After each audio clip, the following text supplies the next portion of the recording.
우리가 이스라엘의 역사, 또 이스라엘의 지형들, 또 이스라엘의 그런 모든 문화들을 우리가 알지 못하면 성경을 이해하기가 참 어렵습니다. 그래서 우리가 그 땅을 갈 수만 있다면, 이스라엘 땅을 갈 수만 있으면, 기회가 온다면 언제든지 갈 수 있는 기회를 놓치지 않는 게 우리에게 큰 숙제고 은혜인 줄 믿습니다. 올해 특별히 우리 40주년을 맞이하는 분들에게 교회에서 성지순례를 보내주는 프로그램이 있고, 또 이 가운데에 함께 가고자 하는 분들이 또 신청하셔가지고 이제 11월 달에 성지순례를 가게 되는데, 그런 차원에서 제가 이스라엘 성지의 땅을 공부하면 좋겠다라고 해서 지난 6월 한 달 동안 함께 배웠고요. 오늘 마지막 시간 5번째 우리 성지의 땅 유다 산지 및 예루살렘에 대해서 함께 배우도록 하겠습니다. 우리 화면 보면서 우리 같이 한번 공부 한번 해볼까요? 네. 다음 화면 한번 보여주시고요. 네, 지금 저희가 이스라엘의 땅을 보고 있는데 맨 위에는 이스라엘의 지붕이다라고 하는 헬몬산, 거기에 이제 텔단과 가이사랴 빌립보가 있었죠. 두 번째는 이스라엘 예수님이 함께 제자들과 함께 많은 사역을 하셨던 갈릴리 호수, 갈릴리 바다가 있는 곳. 세 번째는 사마리아 산지. 오늘은 네 번째 이제 유다 산지, 그리고 예루살렘에 대해서 우리 함께 배우려고 합니다. 여러분들이 생각할 때에 예루살렘 하면 어떤 마음이 드십니까? 이스라엘, 젖과 꿀이 흐르는 땅, 그 땅에 하나님의 법궤가 모셔진 그곳, 성전이 있던 그곳, 예루살렘. 어떤 지형인 것 같아요? 어떤 땅인 것 같아요? 여러분 머릿속에 상상할 때 어떤 이미지들이 막 떠오릅니까? 굉장히 좋은 땅, 엄청나게 좋은 땅이다, 이런 생각이 많이 들 것 같아요. 진짜 그런 땅인지 한번 보도록 하겠습니다. 다음 화면 한번 보시면, 네, 지금 이제 여러분들 보시면 유대 광야라고 보이십니까? 유대 광야 보이세요?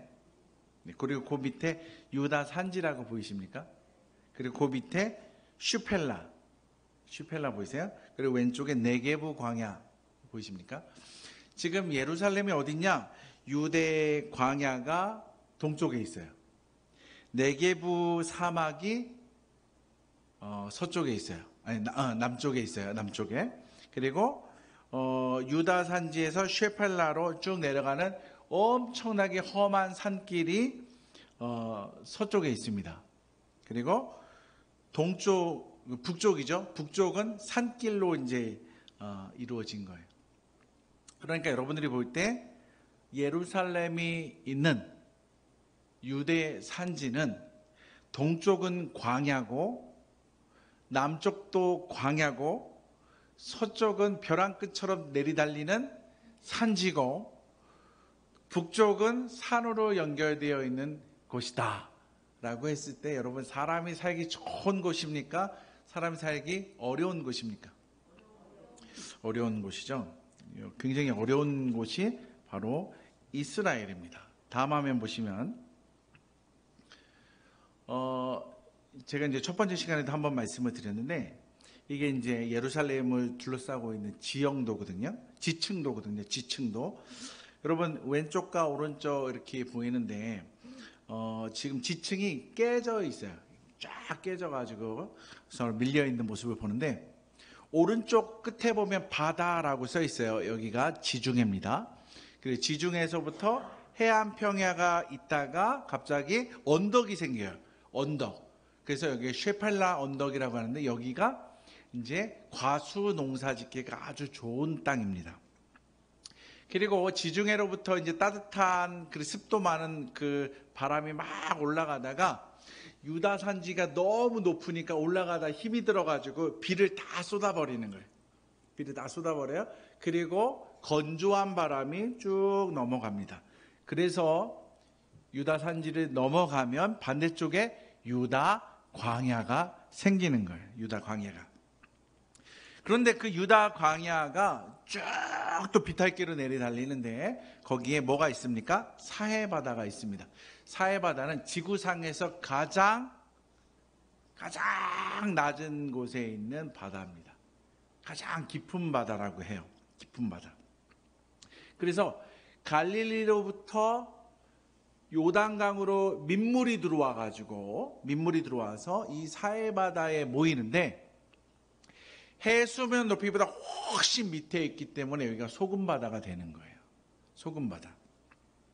그러다 보니까 이스라엘의 유다 산지에는 비가 많이 내린다, 못 내린다? 비가 잘 못 내려요. 비도 잘 안 와.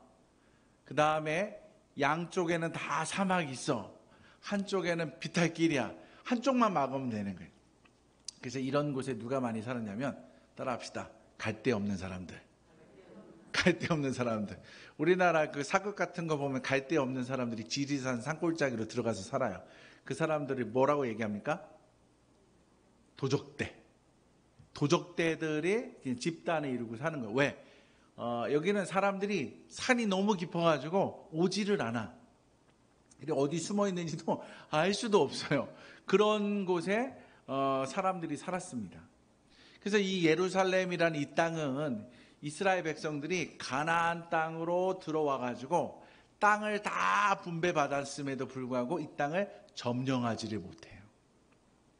성경에 보면 이제 여호수아서 나오죠. 여호수아가 땅을 점령할 때도 이 땅은 점령하지 못했어요. 그리고 사사기서로 넘어가서 사사들이 통치할 때도 이 땅을 점령하지 못했어요.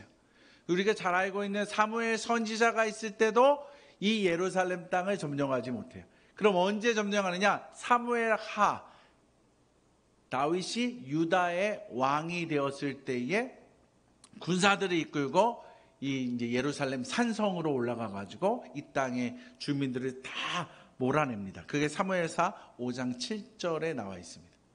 굉장히 늦게 이제 빼앗은 거예요. 왜 그랬느냐? 이 땅은 주변 환경이 요새화로 되어 있고, 두 번째, 산이 너무 높은데 비가 내리지 않으니까 뭐가 없어요?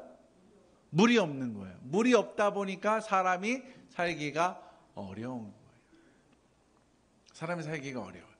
그럼에도 불구하고 다윗이 이 예루살렘을 성전으로, 도읍으로 정하고 성전으로 삼은 이유가 있습니다. 무엇 때문일까요? 무엇 때문일까요? 믿음의 조상 아브라함이 그의 아들 이삭을 모리아 산에 데리고 가가지고 하나님께 제물로 바치려고 했는데, 그 모리아 산에 넓은 바위가 있는 곳이 바로 여기 예루살렘이에요. 예루살렘. 그래서 다윗은 이곳, 하나님 앞에 아브라함이 제사 드렸던 이곳을 우리의 도성으로 성하고 여기서 하나님의 성전을 내가 지어야겠다라는 생각을 가지게 된 거예요. 자, 한번 다음 화면 보실까요? 그러다 보니까 여기에 살려고 하니까 물이 필요한 거예요. 물. 이 옛날 사람들이 어떻게 살았나 보니까 뭐 수로를 파가지고, 수로를 파가지고 물을 이제 연결시키고 그 다음에 이제 계단을 뚫고 내려가가지고 거기서 이제 길러 오고 그랬던 거예요. 그래서 여기 보시면 두 줄로 되어 있는 수로는 옛날부터 있었던 수로고요. 파란색으로 진하게 있는 수로가 히스기야 왕 때에 533m의 터널을 뚫습니다. 옛날에 뚫어놓은 이 수로 갖고는 예루살렘의 도성의 사람들이 먹고 살기가 어려우니까, 특별히 전쟁이 났을 때 더 힘드니까 수로를 뚫어야겠다라고 해서 이 도성을 유지하기 위해서 어마어마한 돌을 정으로 다 깨가지고 터널을 뚫어가지고 이제 그것을 가지고 옵니다. 가지고 오는 게 바로 저와 여러분 잘 알고 있는 실로암 연못입니다. 실로암 연못. 다음 화면 보실까요? 네. 좁게 있는 터널이 옛날부터 있었던 가나안 터널이고, 그 옆에 좀 넓게 뚫린 게 히스기야 터널입니다. 이게 돌로 된 땅을 다 정으로 쪼개가지고요, 연결되어 있는 533m의 히스기야 터널이에요. 이스라엘 백성들이 옛날에 이렇게 살았구나. 그래서 성지순례를 가서 기회가 되면 이 히스기야 터널, 좁고 좁은 이 히스기야 터널을 가면서 물을 밟고 지나가는 그런 경험을 하면서, 야, 옛날에 이렇게 살았구나. 예수님도 이 길을 걸어가시면서 이 물을 마시시고 이 물을 통해서 삶을 살아가셨구나. 이제 이런 것들을 이제 발견할 수가 있습니다. 다음 화면 한번 보시면 이건 이제 이스라엘 관광지도입니다. 관광지도 딱 보시면 색깔이 진한 것은 산이 높다라는 거고요. 푸릇푸릇하다는 것은 이 녹지가 있는 곳이고, 또 사해바다 쪽에 유다 광야가 있는데 얼마나 진하게 표시되어 있는지 한번 보세요. 얼마나 진하게 표시되어 있는지. 그리고 사해바다 맞은편 요르단 쪽도 굉장히 큰 경사가 이루어진 아주 험난한 땅이 이스라엘입니다. 특별히 예루살렘 지역이 굉장히 험난한 지역입니다.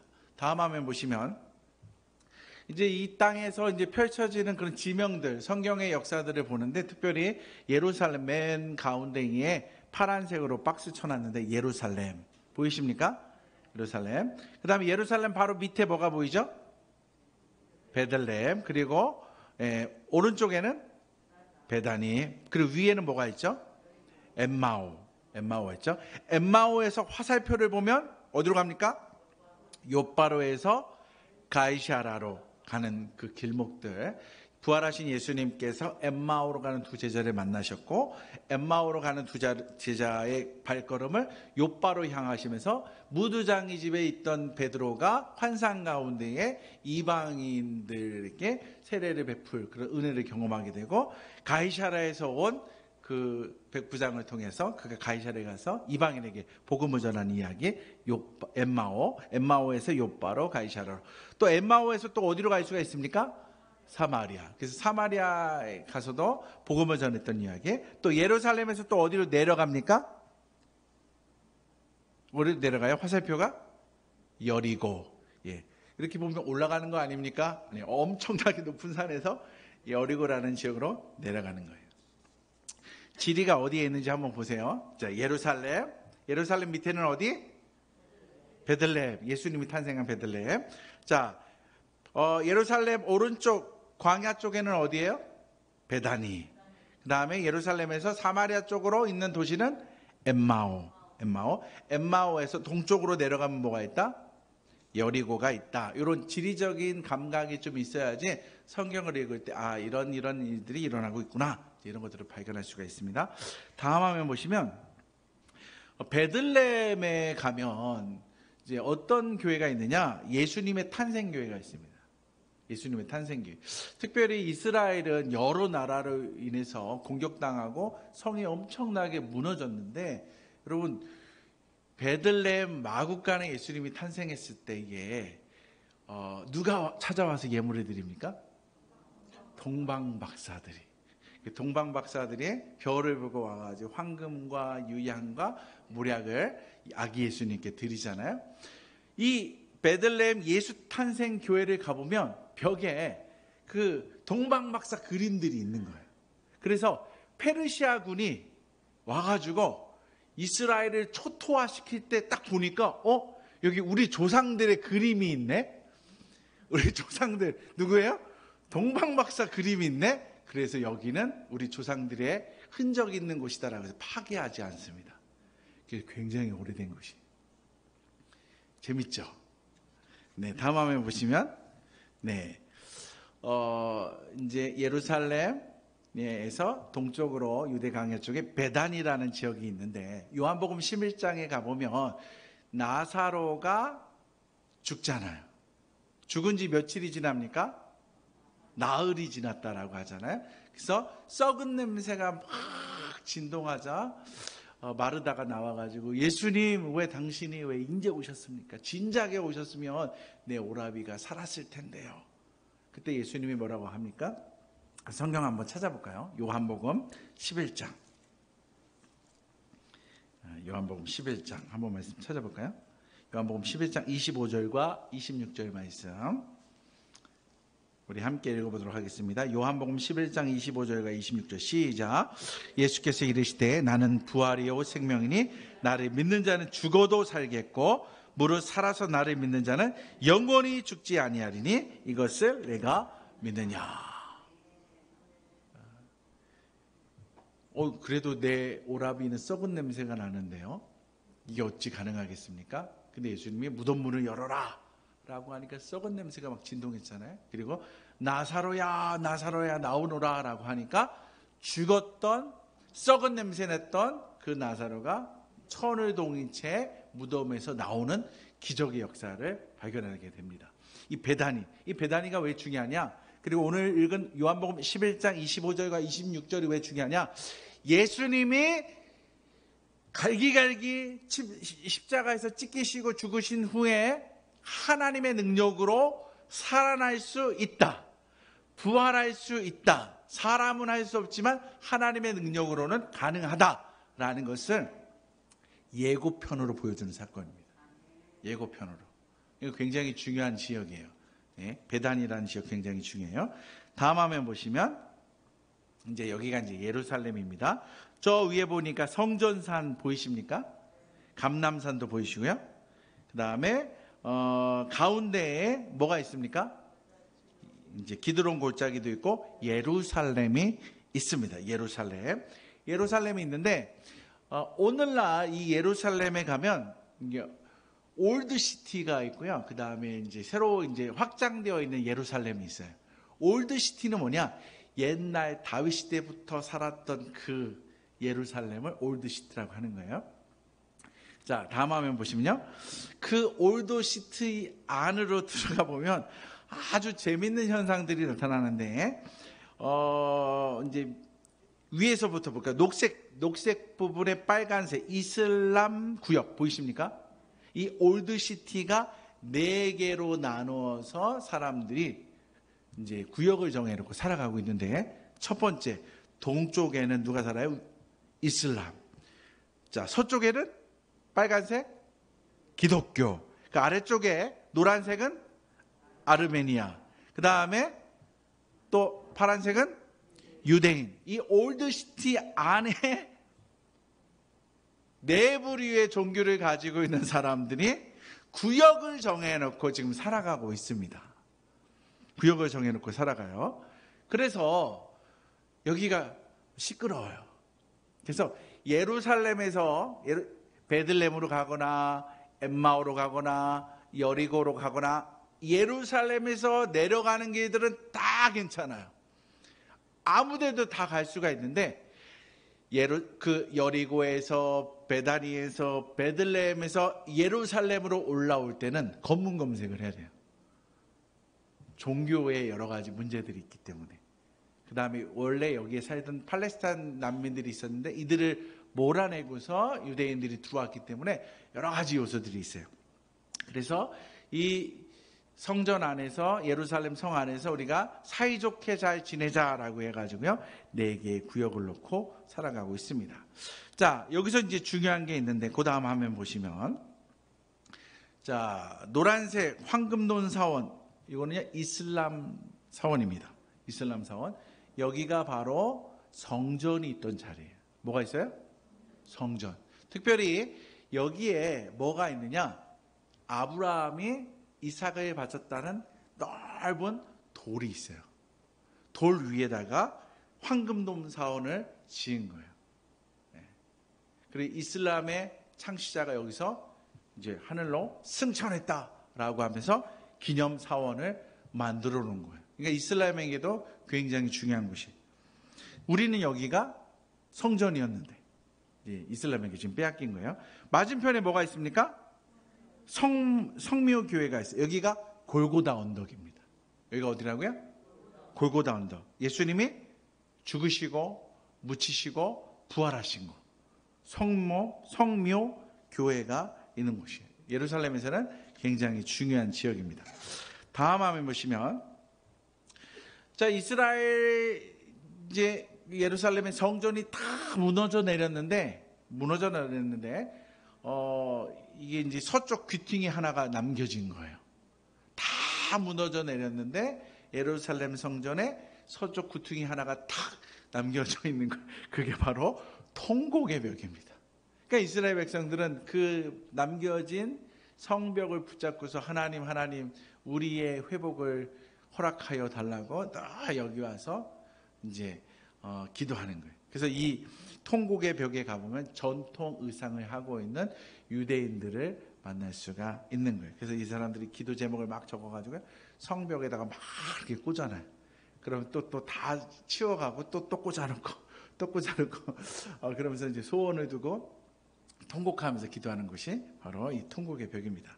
다음 화면 보시면 저는요 그 실로암 못에 가서 눈을 씻어라 라고 했을 때 실로암 못이 큰 못인 줄 알았어요. 그러니까 여러분 보니까 어떻습니까? 개울도 이런 개울이 있냐? 왜 그러죠? 물이 없어가지고 기온 샘에서 터널을 통해 끌어오는 물이기 때문에 큰 우리가 생각하는 그런 연못이 아니었더라라는 거예요. 그럼에도 불구하고 많은 사람들이 이곳에 와서 하나님이 나를 이곳에 보내지 않으셨습니까? 하나님의 성지인 이곳에 나를 보내지 않았습니까? 라고 하면서 이곳에서 몸에 물을 묻히면서 기도하면서 많은 분들이 기도를 응답받는다라고 얘기들을 합니다. 다음 화면 보시면 예수님께서 예루살렘을 바라보면서 늘 기도하셨던 산이 있어요. 그 산이 뭐죠? 그 전 사진 좀 보여주세요. 네, 여기 사진. 감람산에서 바라본 예루살렘. 예수님께서 늘 감람산에 올라가셔서 기도하셨어요. 기도. 자, 다음 화면 보시면 감람산에는 뭐가 있어요? 감람나무가 많은 거예요. 저 나무가 2000년이 넘은 나무입니다. 무슨 나무요? 네. 따라합시다. 못생긴 나무는 산을 지킬 수 있다. 못생긴 나무는요 산을 지킬 수가 있는 거예요. 잘생긴 나무는 다 비어가요. 배도 만들고 목재도 쓰려고. 근데 못생긴 나무는 산을 지키는 거예요. 그래서 못생긴 감람나무가 예수님 그 당시부터 시작해가지고 지금까지 살아있는 거예요. 예수님도 저 나무 밑에서 주무시고 저 나무 밑에서 기도하시고 예수님의 숨결을 머물고 있는 나무가 저 나무예요. 혹시 여러분들 중에 나같이 못난 자가 뭐 쓸모 있겠습니까? 아니에요. 못난 사람이 끝까지 가는 겁니다. 그 위로 받으셔야 돼요. 예. 저도 그래서 못난 구석이 참 많이 있거든요. 근데 하나님이 쓰시는 거 보면 못나서 잘 쓰시는 쓰임 받는구나. 이제 그런 은혜가 있어요. 자, 다음 화면 보시면 이 감람산에 겟세마네 동산이 있는데 여기서 예수님께서 핏방울이 땀방울이 핏방울이 되도록 따라합시다. 땀방울이 핏방울이 되도록 기도하시잖아요. 이곳에서 이제 예수님이 엎드린 것처럼 사람들 다 이렇게 엎드려 가지고 기도하면서 하나님 나의 기도를 들어달라고 기도합니다. 자, 다음 화면 보시면 이 감람산에 아주 특별한 게 있어요. 이게 바로 뭐냐면 뭐 같습니까? 네, 무덤이에요. 무덤. 감람산에 무덤이 얼마나 많은지 몰라요. 왜 그런 줄 아십니까? 예수님이 부활하신 후에 승천하실 때 어디서 승천하세요? 감람산에서 승천하신단 말이에요. 그러면서 내가 곧 오리라. 그래서 주님 재림하실 때 나도 주님과 함께 들림 받아서 천국 가려고 사람들이 다 이 감람산에다가 무덤을 쓴 거예요. 근데 놀라운 사실이 지난번에도 우리 배웠는데 나자렛 칙령이라는 게 있어요. 클라우디오 황제가 부활 논쟁으로 인해서 너무 시끄러워가지고 무덤을 다 봉쇄해버려라. 무덤 문을 열지 못하도록 다 봉쇄해라. 그래서요 그때 예수님 당시의 무덤들이 다 봉쇄돼가지고 지금까지 있는 거예요. 뚜껑을 못 열게 다 막아놔가지고. 그래서 고고학적인 유물들이 얼마나 많이 남아있는지 몰라요. 뭐 때문에? 그 미치광이 클라우디오 황제의 나자렛 칙령이라는 것 때문에. 자, 다음 화면 보시면 이제 이 예루살렘에서 우리가 중요시 여겨야 되는 것은요, 예수님께서 행하셨던 많은 일들도 있지만 예수님이 십자가의 길을 걸어가시기 위해서 고난받으신 여정입니다. 그래서 보시면 시온산에서 최후의 만찬을 하시고 그 다음에 겟세마네, 저 위쪽 동쪽 끝에 보면 겟세마네 보이십니까? 만국교회 2번 거기서 기도하시고 그 다음에 다시 시온산 옆에 있는 가야바 법정 다구름 교회로 오셨다가 그 다음에 4번 성전산 바로 옆에 있는 빌라도 법정으로 가셨다가 어디로 가십니까? 성묘교회가 있는 이제 골고다 갈보리 언덕으로 가시는 거예요. 그래서 4번부터 5번까지의 그 길이 예수님이 십자가를 메고 걸어가신 길이에요. 이거를 비아 돌로로사라고 합니다. 따라합시다. 비아 돌로로사. 예, 고난의 여정을 가신 길. 1번부터 13번까지 예수님이 십자가의 여정을 가시면서 말씀하시고 또 쓰러지시고 만나시고 이런 장면들이 있는 곳을 13개의 포인트를 정해놓고 매주 이제 수도사들과 함께 그 길을 이렇게 걸어가는 여정들이 있어요. 가장 많이 순례객들이 눈물 짓는 곳이 바로 이곳입니다. 어떤 분들은 이곳에서 맨발로 아니면 무릎으로 막 기어서 올라가는 사람들도 있다고 그래요. 이곳에서 특별히 이제 저는 이거를 준비하면서 이제 1번부터 13번이 있는데 가장 내 마음에 와닿는 포인트 8번 예수님의 손을 탁 짚으셨던 그곳. 예. 그래서 나도 그곳에다 이렇게 손을 탁 대면서 예수님의 인류를 향한 나를 향한 그 사랑으로 십자가를 지고 가셨던 그 예수님을 만나고 싶더라고요. 기회가 되시면 여러분들도 한번 비아돌로로사의 그 13포인트까지 있는데 한번 쭉 인터넷에서 검색하시면서 보시다가 나는 이곳을 한번 만나보고 싶다. 이곳에 서보고 싶다. 그런 마음들도 한번 품어보시면 참 좋을 것 같습니다. 다음 화면 보시면 마가의 다락방인데요. 우리 머릿속에 대한민국 사고 속의 다락방은 그냥 이렇게 안방 뒤에 있는 쪽문 열고 들어가는 작은 방. 그래서 뭐 책 놓고 뭐 이렇게 미숫가루 집어넣어 놓고 저는 어렸을 때 다락방 올라가서 미숫가루 먹다가 요즘에 딱 요 시즌이야. 엄마 몰래 막 많이 먹으려다가 너무 많이 넣어가지고 파 해가지고 다락방 하면 생각나는 게 미숫가루. 예, 좁은 공간 막 있는데 이게 예루살렘의 그 다락방은요 어마어마하게 큰 홀인 거예요. 홀. 그러니까 120문도가 이곳에서 성령을 기다리면서 기도하고 성령을 경험하게 되는 것이죠. 다음 화면 보시면 유대 광야 끝자락에 이제 사해바다가 있습니다. 이게 사해바다의 모습이고요. 다음 화면 보시면 소금바다인데 그냥 소금 결정체가 그냥 내 눈앞에 있는 거예요. 이게 딱 들으면 뭐예요? 소금. 갖고 오시면 안 돼요. 예. 근데 빨아 먹어봐도 돼요. 진짜 소금이구나. 예. 빨아 먹어봐도 되는데 갖고 오면 안 돼. 자, 다음 화면 보시면 이제 여기가 소금만 유명한 게 아니라 모드팩, 진흙 모드팩. 그래서 사람들이 가가지고 이렇게 박정신 권사님 성지순례 갔다 오셨다고 해서 아마 제일 많이 발랐을 거예요. 우리 권사님 욕심 많으시니까 막 다 발라 새까맣게 발랐을 것 같아요. 죽음의 바다라고 했는데 지금은요 관광 자원에 완전히 돈을 막 벌어다주는 그런 곳입니다. 다음 화면 보시면 이제 예루살렘 동편에 이제 광야가 있는데 그 광야에 이제 도적대들이 많이 살았다고 그랬잖아요. 그래서 굴들이 참 많이 있습니다. 굴들이 참 많이 있어요. 거기에 특별히 이제 쿰난 동굴이라는 것도 있고요. 또 이 언덕에 또 다음 화면 보시면 성조지 수도원이라는 곳도 있습니다. 단체 여행 가면은 가기 어려운 수도원이지만 나중에 기회가 돼서 배낭여행을 가고 그러면 이 성조지 수도원 같은 데 가서 하룻밤만 몰면서 그곳에서 함께 지내면서 기도하면 은혜가 올 것 같아요. 다음 화면 보시면 이 유다 광야에 그 쿰난 동굴이 있었는데 거기에 어떤 목동이 지나가다가 심심해가지고 돌을 확 던졌는데 쨍그랑 항아리 깨지는 소리가 들린 거예요. 그래서 이게 뭐지? 라고 해서 밧줄을 내려가지고 들어가 봤더니 깨진 항아리 속에서 성경책이 발견된 거예요. 다음 화면 보실까요? 다음 화면 보시면 여기 보면 1947년부터 1956년까지 10년 동안 여기서 900여 편의 옛날 문서들이 이제 발견되게 되는데 이게 이제 사해 사본이라는 거예요. 사해 사본. 이게 뭐냐면 사해에 있는 그런 동굴에서 발견된 사본, 복사본이다. 뭐냐 이게 성경을 복사해 놓은 책들이다. 양의 가죽에다가도 쓰고요. 파피루스라는 대나무로 만든 종이에도 이렇게 써놨는데 이게 왜 중요하냐면 1947년이잖아요. 지금으로부터 몇 년 전이에요? 75년 정도 되는 거예요.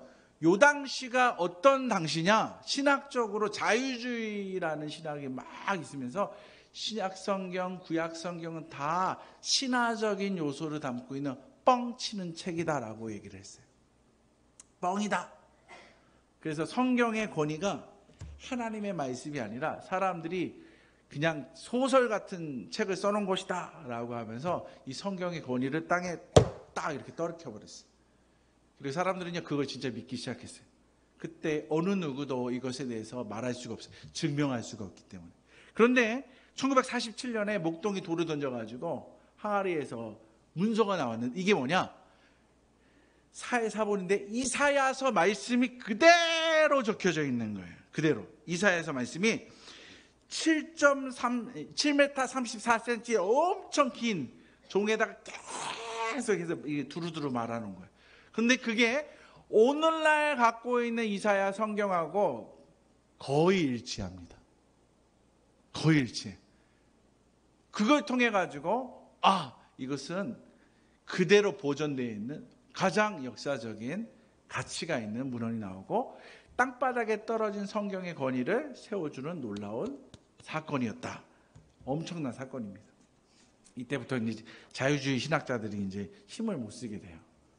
복음주의, 하나님의 말씀이 진리의 말씀입니다라고 이야기하는 놀라운 일들이 계속 이어져서 오늘까지 올 수가 있는 거예요. 다음 화면 보시면 그 유다의 예루살렘에서 동쪽을 쭉 보면 광야가 펼쳐지는 거예요. 광야. 끝없이 광야가 펼쳐져요. 없어요. 아무것도 없어요. 가장 힘들어. 이곳에서 다음 화면 보시면 예수님이 금식하셨다가 누구의 시험을 받으시는 거예요? 마귀의 시험을 받으시면서 말씀으로 물리치는 장면이 나와요. 그 다음 장면 보여주시면 시간이 이렇게 빨리 가는지 몰라. 끝날 시간 다 됐네. 지금 아직 말씀 들어가지도 않았는데. 자, 다음 화면 보면 예루살렘에서 어디로 내려가요? 여리고로 내려가는 길이에요. 지금 빨간색 길이, 파란색 길이 예루살렘에서 여리고로 내려가는 길이에요. 자, 중간에 뭐가 있어요? 유다 광야가 있는 거예요. 그러니까 예루살렘 산에서 여리고라는 그 도성으로 내려갈 때 뭘 통과하는 거예요? 유다 광야를 지나가는 거예요. 자, 아무것도 없는, 물도 없는 그곳에는 항상 누가 많이 산다? 도둑님들이 많이 산다. 그래서 예수님께서 오늘 본문 말씀에도 보니까 뭐가 나와요? 강도 만난 얘기가 나오는 거예요. 다음 화면 보시면, 다음 화면 한번 마지막으로 볼게요. 다음 화면 보여주세요. 다음 화면 없습니까? 네, 그럼 여기까지. 자, 그냥 아무것도 없는 광야 내리막길인 거예요. 어디서 강도가 나올지 아무도 몰라. 자, 예수님께서 뭐라고 말씀하시냐면, 이제 강도 만난 사람이 있다. 근데 이 강도 만난 사람의 이야기를 왜 하냐면요. 성경 말씀에 보니까 25절 말씀에 어떤 율법 교사가, 율법 선생님이, 그러니까 오늘날로 하면 율법 교수님이 예수님을 공경에 빠뜨리려고 이제 예수님 어떻게 하면 내가 영생을 얻을 수가 있겠습니까? 라고 물어봅니다. 그래서 예수님이 뭐라고 얘기냐면 율법에 무엇이라 기록되었느냐? 내 목숨을 다하고 힘을 다하고 뜻을 다하여 주 너희 하나님을 사랑하고 내 이웃을 내 몸과 같이 사랑하라 라고 하셨습니다. 내 말이 옳도다. 그러면 너의 이웃은 누구냐? 라고 이제 물어보는 거예요. 너의 이웃은 누구냐? 근데 이 율법 교수는 이미 나는 하나님을 사랑하는 것뿐만 아니라 이미 나는 누구도 사랑하고 있는 거예요? 이웃을 사랑하는 삶을 실천했기 때문에 뭐 여기에 꺼리낌이 하나도 없는 거예요. 그러자 예수님께서 빈 공간을 치고 들어가면서 얘기하는 거예요. 어떤 사람이 있는데 예루살렘 그 산지에서 여리고라는 그 도시로 내려가려고 지금 유다 광야의 길을 내려가고 있었다. 그런데 누가 나타나요? 강도가 나타나가지고 옷 뺏어가고 때리고 죽을 뻔했는데 그때 마침 당신과 같은 제사장들, 당신과 같은 레위인들이 다 지나갔지만 이 사람을 그냥 쳐다만 보고 그냥 내버려 두고 가버렸다. 그런데 사마리아 사람이라는 유대인들이 싫어하는 소외받고 살아가는 그 사마리아 사람이 지나가다가 이 강도 만난 사람을 불쌍히 여겨 그를 기름과 포도로 그 상처를 싸매주고 주막에도 데려다주고, 그래서요 여기 가보면 사마리아 여관이 있대요. 지금 예루살렘에서 여리고로 지나가는 그 중간 지점에 사마리아 여관을 만들어놨대요. 이거를 기념하려고. 사마리아 여관에 데려다가 먹이고 돈이 더 들면 내가 돈을 더 갖다 주겠습니다 라고 얘기합니다. 그러면서 뭐라고 얘기죠? 이 강도 만난 자의 이웃이 누구입니까? 그랬더니 이 사람이 원래는 사마리아 사람입니다 이렇게 대답을 하는 게 맞거든요. 근데 자존심이 상하는 거예요. 유대인들은 사마리아 사람을 싫어하니까. 그러니까 자비를 베푼 사람입니다. 이렇게 얘기하는 장면이 나와요. 자, 예수님께서 이 얘기를 왜 하셨냐면요, 그런 거예요. 나는 퍼펙트한 인생을 살아가는 부족한 게 하나도 없는 사람입니다 라고 이야기하는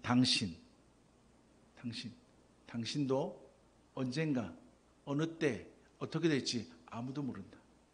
예루살렘이라는 축복의 성전이 있는 그곳에서 산다 모르겠지만 우리는 세상이라는 늘 또 다른 여리고와 같은 곳으로 이동하게 되는데, 그럴 때마다 우리는 강도를 만나면서 내 인생이 무너져 내리는 경험을 할 수도 있다라는 거예요.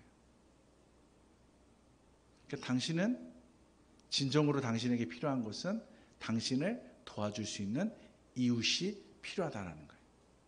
자, 한 번 더 생각해 보면요, 예수님께서 메시아로 이 땅에 오셔가지고 수많은 사람들에게 생명을 주고 있는데 율법 교사들은 예수님을 믿어야 안 믿어요? 안 믿어요. 구원자가 필요한 이 율법 교사들에게 구원자를 받아들이지 않는 교만함이 있었던 거예요. 그러면서 예수님께서는 봐라, 너도 강도 만난 사람처럼 너에게 선한 이웃이 필요한데 그 선한 이웃이 바로 누구냐? 공경에 빠뜨리고 있는 바로 내가 너의 가장 큰 구원의 손길을 내밀어 줄 수 있는 선한 이웃이다. 할렐루야. 결국에 어려움을 당하고 있는 우리에게는요, 퍼펙트한 인생을 살아간다라고 착각하고 있는 우리들에게는요, 우리의 가장 필요한 선한 이웃, 누가 필요한 거예요? 자비를 베푸는 사람, 예수 그리스도가 필요한 겁니다. 그리고 예수 그리스도의 심장을 가지고 누군가에게 예수 그리스도를 소개할 수 있는 그런 은혜가 우리 안에 있어야 되는 줄, 예수 그리스도의 도구로 쓰임받는 그런 도구로 쓰임받도록 도와달라고 울부짖는 저와 여러분이 되어야 되는 줄 여러분 믿으시게 주의 이름으로 축복합니다.